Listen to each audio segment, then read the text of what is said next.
Doctora, bienvenida y gracias por atendernos. Hola, Cairo. Gracias a ustedes por hacerse un lugarcito para la Sociedad Uruguaya de Reproducción en este Día de la Fertilidad.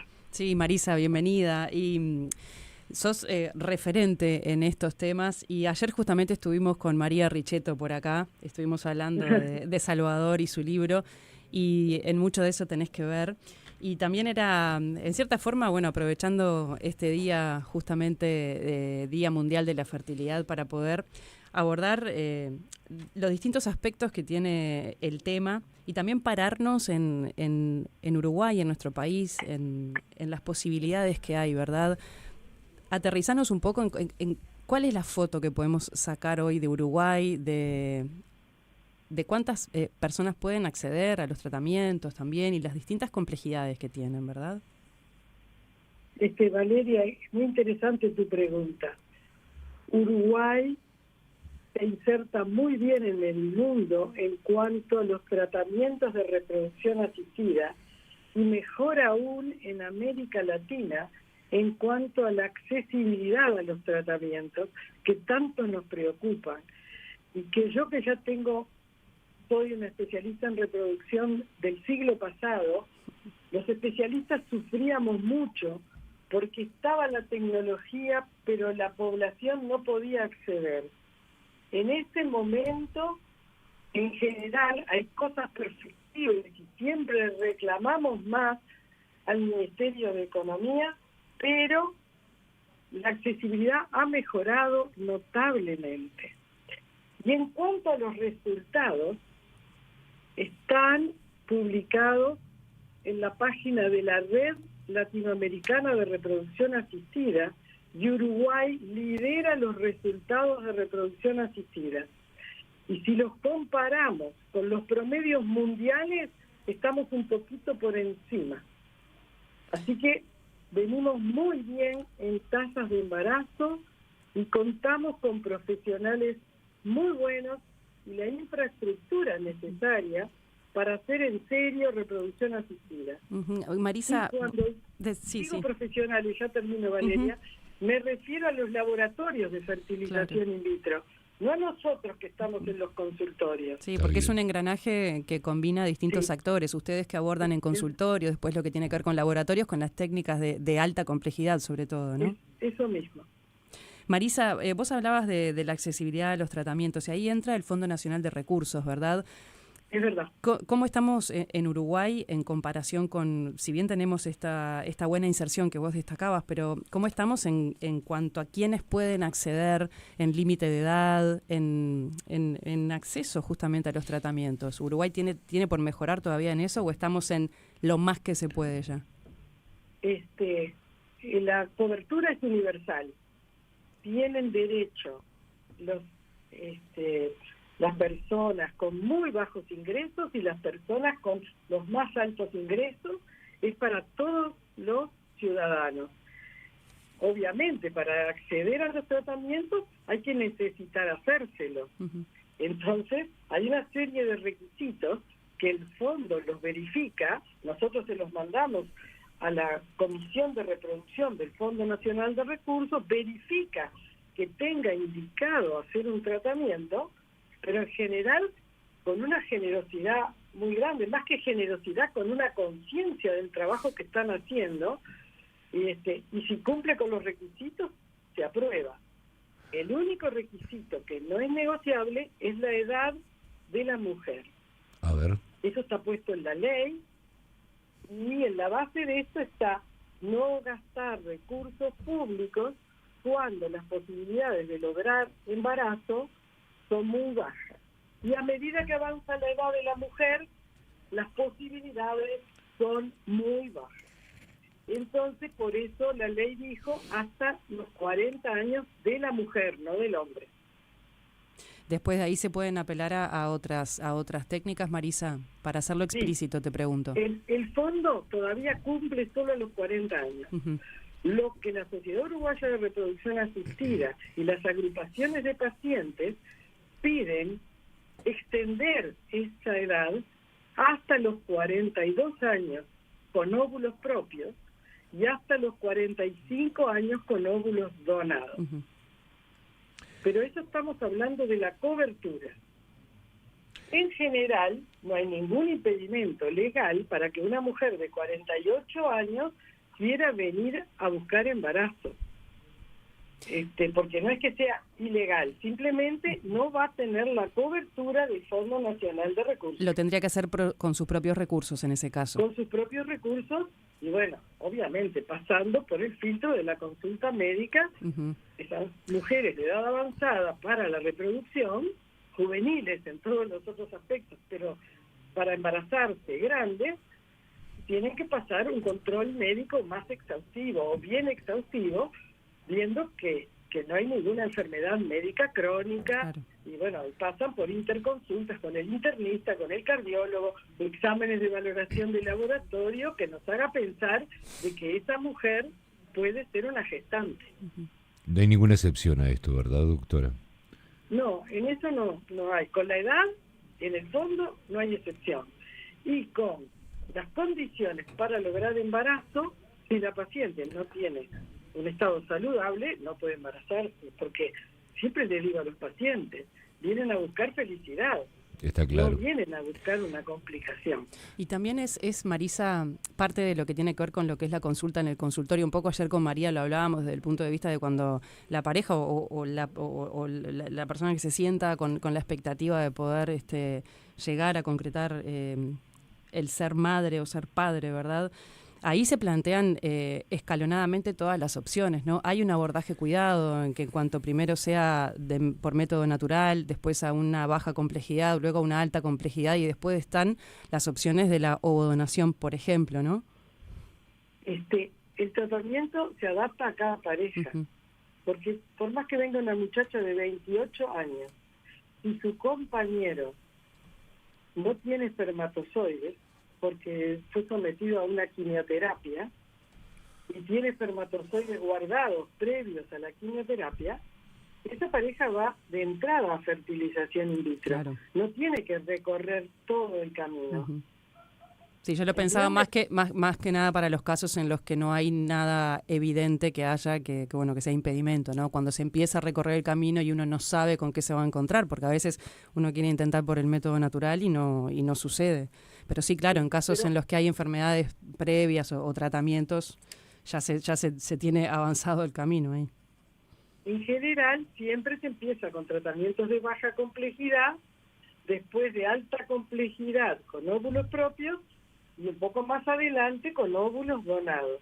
Pero ese camino no es lineal, porque así como te puse el ejemplo de varones sin espermatozoides, hay un ejemplo para cada una de las patologías, que a veces no te permite ese camino lineal pasando por la baja complejidad y luego la alta complejidad.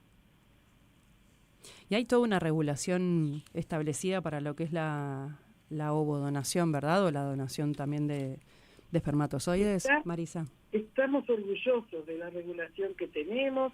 Está regulado por ley y controlado por el INDT, Instituto Nacional de Órganos y Tejidos, que lleva un contralor, por ejemplo, de cuántas veces dona cada donante de óvulos, su identidad, y cuántas veces donan los donantes de semen.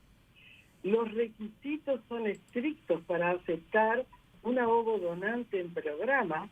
Hay una responsabilidad muy grande en cuanto a qué le estamos ofreciendo al paciente.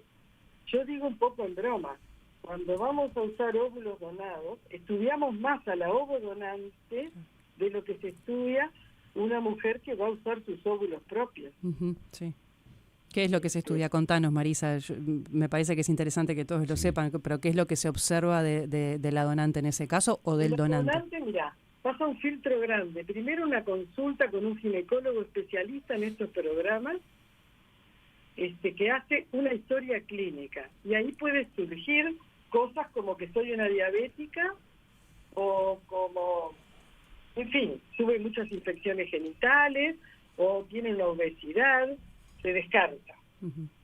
Después que pasa el filtro de la consulta con el médico, con un médico ginecólogo especialista en reproducción, se le piden todos los exámenes paraclínicos, pero muy completos, tratando de descartar, por ejemplo, que la mujer sea portadora de anomalías cromosómicas o enfermedades más raras llamadas enfermedades monogénicas.